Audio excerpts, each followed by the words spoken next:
Ciao a tutti e benvenuti in questo nuovo video. Avevo bisogno di comprare un'idropulitrice, quindi un qualcosa con un getto d'acqua per fare dei lavaggi di bici, della mia attrezzatura, del giardino, insomma un po' di utilizzi. Non volevo spendere tanto, quindi ho guardato un attimino cosa c'era su Amazon e ne ho presa una. Siamo nell'ordine dei 100 euro, dopo vi darò tutte le informazioni, vi lascerò il link, insomma come al solito. Ne ho vista una che mi ispirava, anche se aveva solo 3 commenti, però come prodotto mi piaceva, il budget c'era, poi come al solito ho detto la prendo, se non va bene si rende. È uno dei servizi di Prime per cui paghiamo le cose magari qualcosina in più rispetto allo store cinese diretto, ma abbiamo anche questo vantaggio che non è da poco. Adesso l'apriamo e poi l'unica cosa è provare a lavare e vedere come funziona. Ma prima di andare avanti vi ricordo di iscrivervi al canale e attivare tutte le notifiche e di seguirmi su Instagram Massidattoli, perché metto sempre tutti i post dei video che sto preparando e dei contenuti che ho appena pubblicato sul canale. Aushoff idropulitrice elettrica ad alta pressione 1600 watt. Arriva in una scatola che non è anonima ma che ovviamente, come vedete, rileva il contenuto. Vediamo cosa c'è dentro. Un sacco di roba. Partiamo ovviamente con la lancia principale, iniziamo a vedere com'è fatta, come sono le plastiche, com'è assemblata. Allora, io ho già avuto altre idropulitrici di marche anche un po' più blasonate, sì, a parte l'adesivo ho messo un po' in modo approssimativo. La plastica comunque non è male, non è la plastica che dà una brutta impressione di cinesata, ma sembra robusta, non ha scricchiolii. Qui c'è l'azionamento con blocco di sicurezza, qua c'è lo sgancio per l'attacco del tubo, qui abbiamo il primo attacco dove mettere il manico della lancia e qui abbiamo l'attacco per l'ugello, quindi a pressione con aggancio, buon movimento, dotato di guarnizione. Da qui si può poi regolare il tipo di getto. Abbiamo qua un sacchetto con delle istruzioni e 2 viti, quindi ci sarà qualcosina da assemblare per terminare il montaggio. Sono 2 semplici Parker da plastica e verosimilmente serviranno per fissare il manico. Manuale importante con l'italiano. Raccomandazioni del caso. All'inizio invece tramite le figure abbiamo la sequenza di quello che bisogna fare per assemblarla. Adesso la guardiamo un attimino e poi procediamo all'assemblaggio finale. In confezione troviamo anche un ringraziamento per l'acquisto di WorkPro, già adocchiato che vende molte cosine interessanti, potrebbe arrivare qualche altro video. Nel frattempo ho trovato anche questo che è il dosatore per la schiuma, quindi qua potremo mettere il detergente. Idropulitrice che arriva con spina asciugo, vedremo dopo quanto è lunga. Troviamo qua intanto dei dati di targa dove abbiamo una pressione da 9 a un massimo di 13,5, una portata di 5,5 litri al minuto, massima 7,1 litri al minuto. Tutti gli adesivi di raccomandazione. Arriva in questa plastica grigia, ruote che non sono in gomma ma sono in plastica dura, movimento plastica su plastica abbastanza robusto, arrivano già assemblate. Qui davanti abbiamo l'interruttore di accensione, quindi off, on, nessun'altra impostazione particolare, l'attacco per la lancia. Qui dietro invece abbiamo l'attacco per il carico. Terminiamo l'installazione montando questo manico che va semplicemente incastrato qua sopra e avvitato da dietro con le 2 Parker in dotazione, testa croce.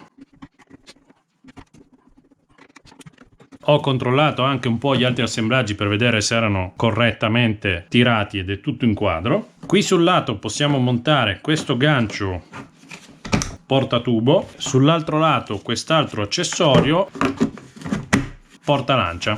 Questa è l'idropulitrice tutta assemblata. Come connessioni abbiamo appunto l'attacco per il tubo della lancia e posteriormente abbiamo il carico dell'acqua che arriva in dotazione già con un raccordo rapido e guarnizione da montare qui. Attacco rapido, tubo di carico, ma dall'altra parte bisogna eventualmente aggiungere l'attacco rapido per attaccarlo al vostro portagomma o dove dovete caricare acqua, ma eventualmente si può anche immergere in una bacinella e usare acqua non corrente. Ovviamente bisogna stare molto attenti perché l'utilizzo dell'idropulitrice a secco danneggerebbe la pompa interna.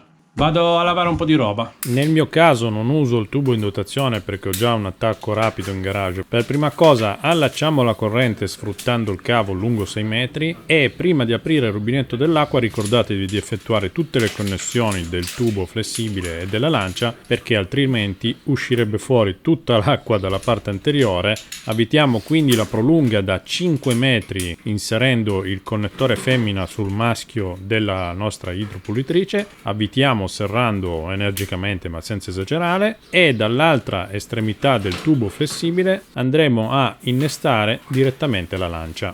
Ora che abbiamo effettuato tutte le connessioni possiamo aprire l'acqua e accendere l'idropulitrice. Andiamo a lavare un po' di roba. Uno dei lavaggi che effettuo più spesso è quello della scala del furgone quando magari rientra sporca dai cantieri eccetera, e avere un'idropulitrice a portata di mano è una cosa molto comoda. Ovviamente la scala in alluminio non patisce, ma un altro lavaggio che faccio molto spesso è quello della mountain bike di mio figlio.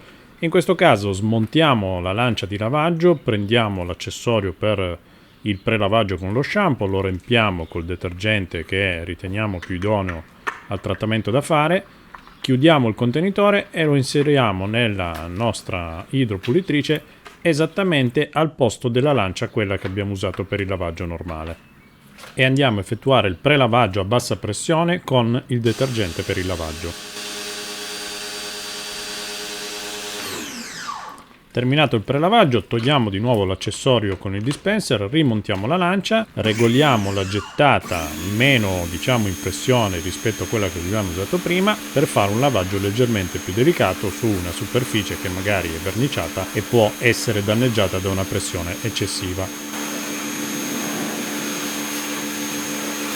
L'unica regolazione che possiamo fare è questa dell'apertura e della chiusura dell'ugello, dove aprendolo abbiamo bassa pressione e chiudendolo abbiamo la massima pressione. In questo caso riusciamo a togliere lo sporco di anni su una parete in cemento, ovviamente il getto è piccolo e ci va molto tempo. Un altro lavaggio che faccio spesso è quello, ad esempio, anzi che dovrei fare spesso, è quello del mio gazebo, quindi anche in questo caso pre-lavaggio con il detergente che viene applicato in bassa pressione, per poi smontare l'accessorio, rimontare la lancia e andare avanti con il lavaggio normale. Ovviamente il risultato nel mio caso non è fantastico perché questo gazebo erano anni che non veniva lavato, appunto perché non avevo un'idropulitrice nel giardino da utilizzare. Terminato l'utilizzo, la prima cosa da fare è chiudere la mandata dell'acqua, scaricare la pressione dall'idropulitrice spenta premendo il tasto di azionamento sulla lancia. Una volta che non c'è più pressione possiamo disconnettere il tubo flessibile, smontare la lancia e riporla nei suoi alloggiamenti laterali per la prolunga e per la pistola. Fatto questo possiamo sconnettere il carico, possiamo arrotolare il cavo di alimentazione ad esempio sfruttando questa parte sul manico, passare quindi alla disconnessione anche del tubo della lancia flessibile che possiamo arrotolare su se stesso e appenderlo sull'apposito gancio laterale. Sul retro trova posto anche un gancio per il contenitore dello shampoo, dopodiché sfruttando le ruote possiamo portare via e riporre la nostra idropulitrice che vi ricordo pesa poco più di 6 kg.